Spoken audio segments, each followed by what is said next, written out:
২০০০ সালের আগে আমি কখনো মৈত্র ক্যান্টিনের ভিতরে যাই নাই। কারণ আমার ভয় কেন লাগতো। ভয়? হ্যাঁ, যে ওখানে গেলেই তো ছাত্রদল, ছাত্রলীগ মারামারি, হ্যাঁ? এবং এইখানে আর ওদের ওই কাঠের চেয়ার-টেয়ার ছিল না? মানে সবাই বলত যে চেয়ারগুলো ওই কাঠের যে যাতে তাদের সব উঠিয়ে। যাতে ভেঙে না ফেলতে পারে। আওয়ামী লীগ বা বিএনপি কোনটা করি নাই কখনো। হুম, সেই কারণে আমার চাকরিটা হবে না ঢাকা ইউনিভার্সিটিতে। অলদো আমি অল দ্যা ওয়ে থ্রু হুম, আমি হুম। ফার্স্ট ক্লাস ফার্স্ট আমার ২ টা গোল্ড মেডেল আছে। তারপরে ওরা আমাকে নিবে দিবে না না, এটা নিবে আমাকে না। ২ পক্ষই ক্লিয়ার করে আচ্ছা, দিয়েছিল। এবারই ১ম আমি দেখলাম যে আমাকে আমার রিসার্চ নিয়ে কেউ প্রশ্ন করছে। আচ্ছা। এবং তার আগে কি ধরনের প্রশ্ন ছিল? ধরেন অমুক বইয়ের কভারের কালার কি? হুম, তারপরে এর আগে একবার জিজ্ঞেস করেছিল দই। দই বিষয়ে একটা বিশাল লম্বা আলাপ। দই নিয়েই কথা বলে যাচ্ছে। রেজিমের হাতে আসলে অনেক বেশি কিছু করার নাই। হুম। সে একবার যখন মেরে ফেলে এর চেয়ে বেশি আর কি করবে? ধরেন কামার আহমেদ সাইমন। কিন্তু তার ওয়াইফ এর নাম সারা আফরিন না লিখে লেখা হচ্ছে মিসেস সাইমন। হ্যাঁ, হ্যাঁ। হ্যাঁ? বা সাইমন ভাবি।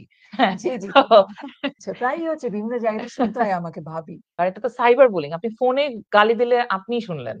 কিন্তু যখন সাইবার স্পেস এ সবাই হচ্ছে দেখছে এটা সবাই দেখছে। হচ্ছে। এবং সবাই বলছে যে, "ও কেন এটা বলতে যাচ্ছে? ও কেন যাচ্ছে? ওকে হুম, থামাও।" এই যে সবাই মিলে মেয়েটাকে থামিয়ে দিচ্ছে, এইটা হচ্ছে সবচেয়ে ভয়ংকর জায়গা। আওয়ামী লীগের আমলে যে ধরনের বাইনারি তৈরি করা হতো, হুম, হুম। সেইরকম তার উল্টো বাইনারি এখন তৈরি করা হচ্ছে। তাহলে একদম। তো আসলে কনভারসেশন টা কোনদিন হবে না। আপনি যদি আমাকে হত্যাযজ্ঞ করার ক্ষেত্রে ভূমিকা রাখেন, তখন আপনার সাথে আমি কনভারসেশন টা কিভাবে করব?